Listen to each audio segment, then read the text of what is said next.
Hello, welcome to my YouTube channel বিটিসির পক্ষ থেকে আপনাদের সকলকে স্বাগতম।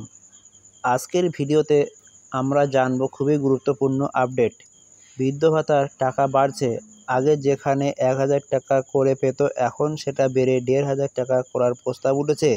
এই টাকা কবে থেকে কার্যকর করবে, কারা পাবেন আর কী করতে হবে, সব কিছুই বিস্তারিত তুলে ধরব এই ভিডিওর মাধ্যমে।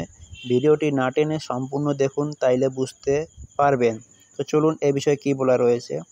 ওল্ড এজ পেনশন ১,০০০ টাকা থেকে বেড়ে ১,৫০০ টাকা। লক্ষ্মীর ভাণ্ডারের মতো ভাতা বাড়ছে এই প্রকল্পেও। পশ্চিমবঙ্গ সরকারকে কেন্দ্র সরকারের নির্দেশ।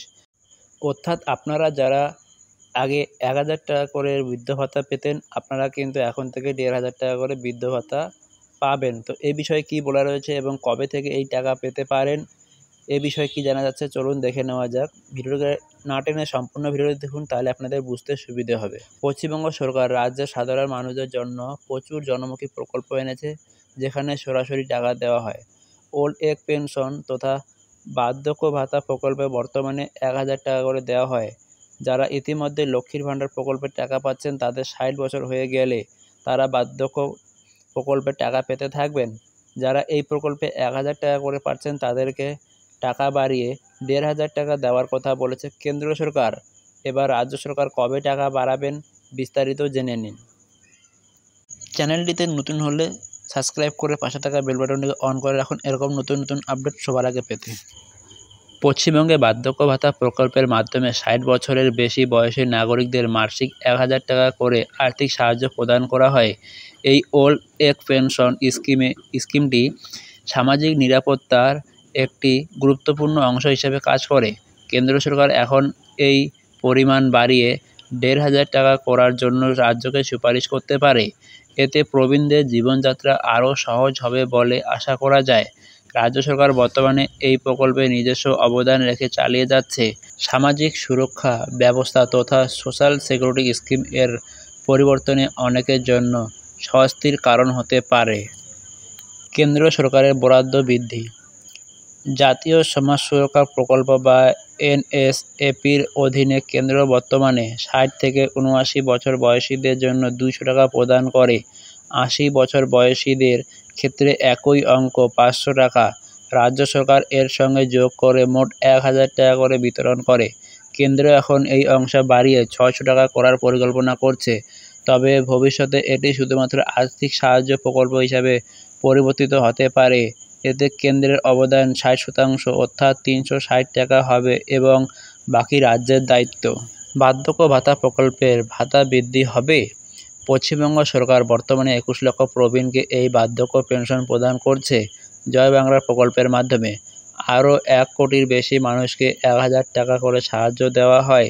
এই সব মিলে রাজ্যের বার্ষিক খরচ ১২,০০০ কোটি টাকা হয়ে যায়। কেন্দ্রের নতুন প্রস্তাবে রাজ্যকে নিজস্ব অংশ বাড়াতে হবে যাতে মোট ১,৫০০ টাকা করা হয়। তবে কেন্দ্রের অন্যান্য প্রকল্প যেমন ১০০ দিনের কাজ বা আবাস যোজনার টাকা আটকে রাখার অভিযোগ রয়েছে। এতে রাজ্যের আর্থিক চাপও আরও বাড়তে পারে বলে মনে করা হচ্ছে। পেনশন বৃদ্ধির সম্ভাব্য প্রভাব। বার্ধক্য ভাতা বৃদ্ধি হলে প্রবীণ নাগরিকদের দৈনন্দিন খরচ মেটাতে সুবিধা হবে। কেন্দ্র সরকার এই পরিবর্তন ২০২৬ অর্থবর্ষ থেকে চালু করতে চায়। রাজ্যকে তখন অতিরিক্ত টপ আপ প্রদান করতে হবে, যা বোঝা বাড়াতে পারে। তবে সামাজিক সুরক্ষা ব্যবস্থায় এটি একটি ইতিবাচক পদক্ষেপ হিসাবে দেখা যায়। বিধবা ভাতা এবং বিশেষ চাহিদা সম্পন্নদের সাহায্য এই প্রকল্পের অংশ। রাজ্যের অভিযোগ অনুসারে কেন্দ্রের বঞ্চনা এই নতুন নির্দেশকে জটিল করে তুলতে পারে। ভবিষ্যৎ পরিকল্পনা এবং সিদ্ধান্ত।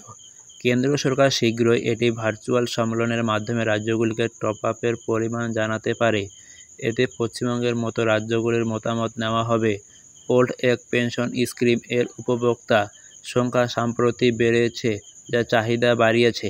কেন্দ্রের সম্পূর্ণ দায়িত্ব থেকে সরে যাওয়ায় রাজ্যের ভূমিকা বাড়বে। তবে এটি প্রবীণদের জন্য আরও ভালো সাহায্য প্রদান করতে সাহায্য করবে। আগামী অর্থ কমিশনের সময়কালে এই পরিবর্তনগুলি কার্যকর হতে পারে। জাতীয় সমাজ সুরক্ষা প্রকল্পে বার্ধক্য ভাতা ছাড়া আরও অন্যান্য সাহায্য রয়েছে। পশ্চিমবঙ্গ সরকার নিজস্ব উদ্যোগে জয় বাংলা প্রকল্প চালিয়ে যাচ্ছে। এতে প্রবীণদের সংখ্যা বাড়লে খরচ বৃদ্ধি পাবে, কেন্দ্রের নতুন নিয়মে রাজ্যকে আরও সতর্কতা অবলম্বন করতে হবে। সামাজিক সুরক্ষা ব্যবস্থা এই পরিবর্তনগুলি গুরুত্বপূর্ণ ভূমিকা পালন করে, তবে চূড়ান্ত সিদ্ধান্ত এখনও অপেক্ষমাণ, যা রাজ্যের আর্থিক পরিকল্পনায় প্রভাব ফেলবে। আশা করছি ভিডিওটি বুঝতে পারছেন। খুব তাড়াতাড়ি এই প্রকল্পটি চালু হতে পারে এবং 2026 সালেই সম্ভবত এই প্রকল্পটি চালু হতে পারে। ধন্যবাদ।